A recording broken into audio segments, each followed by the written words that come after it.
Welcome back to the Heidi Harris Show. Now, I don't understand Pokemon Go. I admit this, okay? I'm missing this entire phenomenon. I know everybody is walking off cliffs looking at their phones. I get all this, right? But what's interesting is there are also business applications for it. In other words, you can actually pay money and have people wander through your stores looking for mythical characters. What? Kevin Richards is here. He's been my web guy forever from Ventura Web Design. Kevin, please explain it to me like you would explain it to your children. In fact, at a lower level than your kids, so I can understand how this works with business. Well, good morning, Heidi. Good to be with you. It's the interesting thing about Pokemon Go is that it has already doubled the engagement of Snapchat, which means people are interacting with it more than they are Snapchat, and it is quickly closing in on the size of Twitter in regards to the percentage of daily active users. So it's really becoming a huge thing.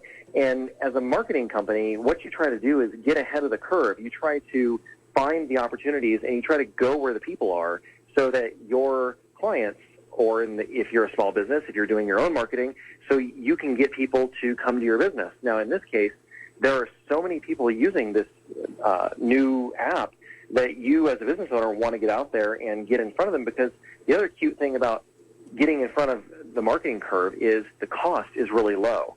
If you want to advertise your business, getting out there and advertising on Google is incredibly expensive. But when something's brand new like this, it costs next to nothing.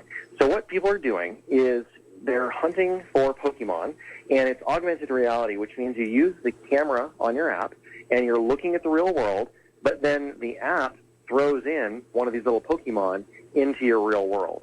And so then your goal is to try to capture the Pokemon and capture as many different types of Pokemon as you can. Okay, and so how would a business do it? You'd pay money to have that Pokemon thing show up in a business, so people, they're walking down the sidewalk, and then all of a sudden that mythical creature would be inside their business, which would lure them in? Is that how it works? Well, you see, exactly. You use the right word, lure them in. You're actually, as a business, what you do is you try to put lure in by your business, and that will then cause the Pokemon to be supposedly around your business, and then that will bring the people by your business. Now, there are certain areas where you don't necessarily have to do this. Like if you're a library, for example, I know the Summerlin Library was identified as being what's called a Pokemon gym, where all by itself there are a bunch of Pokemon already there. And it was interesting to me. I was in the library the other day with the kids, and the librarian, I had my phone out, and she asked me, "Can I help you?" And I said, "No, we're fine. We're just looking around."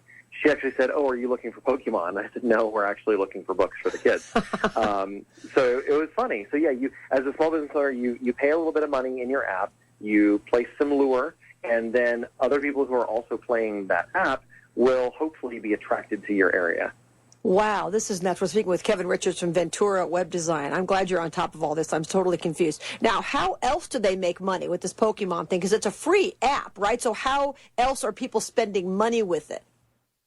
Well, you can buy things within the app. I believe, to be very honest, I am not a Pokemon kind of guy. Because you have a job and a life and a family, right? Yes. Right. Finding time in the day is hard. But, just for you, I went ahead and downloaded the app. I played it a little bit.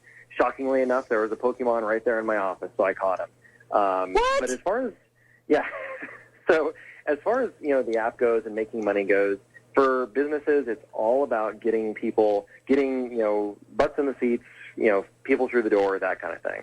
And that's really the focus.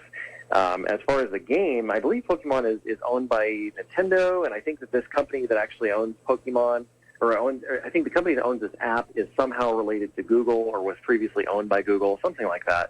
So it's no wonder that it's taking off as quickly as it is. Interesting. Now, do you think there's any chance that people I haven't heard about anybody getting killed yet, literally walking off cliffs looking for this thing, but, do you think something like that's likely to happen and cause problems with the stock prices? I mean, I'm not trying to be negative Nelly here. I'm just wondering. No, I think we've already seen it. We've already seen people who are driving their cars stop in the middle of the freeway to catch a Pokemon. I saw that story a couple days ago. Oh, really? Wow. So it's already kind of happening. And yes, obviously you should not be doing any type of apps while you're driving your vehicle. And that's probably going to be where the danger is going to happen. Maybe, see, and here's the problem. If they were to maybe disable the app based upon the speed that your phone is traveling, then the people who are in the car with you can't play. It's one of those weird things where, maybe technology doesn't help. I don't know. That's a tough one. Did you hear that when you use the app, you actually have to give it full access to your Google account? And there's been a lot of controversy about that online as well. I think because people don't realize that the company was actually owned by Google or was part of Google or whatever the relationship was, but that's part of the news that's out there as well. I did hear that there was some kind of coding issue that was allowing them to have access to all of your emails. Well, what you're doing is you're using your Google ID to sign in and utilize this app, and that's your identity. And when you do that, you're also giving it access to your Google account, which then, of course, would give it access to pretty much everything. Yes. Wow. That's pretty scary. Well, that's some of the stuff that they're going to have to work out, I imagine, or people aren't going to like it too much. What do you predict, Kevin Richards, Ventura Web Design? How long do you think this is going to go on? This craze will go on. Will it be a long-standing thing? Will this blow over by the end of summer? What's your prediction? Crystal balling it, I'm not exactly sure. I immediately thought of something called Second Life. Did you ever hear of that a couple of years ago? No. So, yeah, I forget how many years ago it was. I want to say something like 6 years ago. There was something called Second Life, and you would probably know what it is if I called it like a SimCity game. Right. You've played, okay. So it's similar to SimCity, but totally different. You could basically live a second life. You would, buy houses, you would live in this virtual reality. The most expensive thing you could do in Second Life was buy an island. You'd buy yourself a private island and go live there. And I just don't understand why you would ever do that. And that's kind of why that fad went away. And that lasted, I feel like that lasted anywhere from 6 months to about a year. This is different. This is interesting because it's getting people out from behind their desks and out into the real world. And I've seen a lot of instances where people are actually meeting up with people, and, there's another one. People are actually getting robbed as a result of Pokemon Go. Have you heard that? No, I haven't. I heard about a woman who found a dead body and another one who found her cheating boyfriend, but I didn't know about the robbery.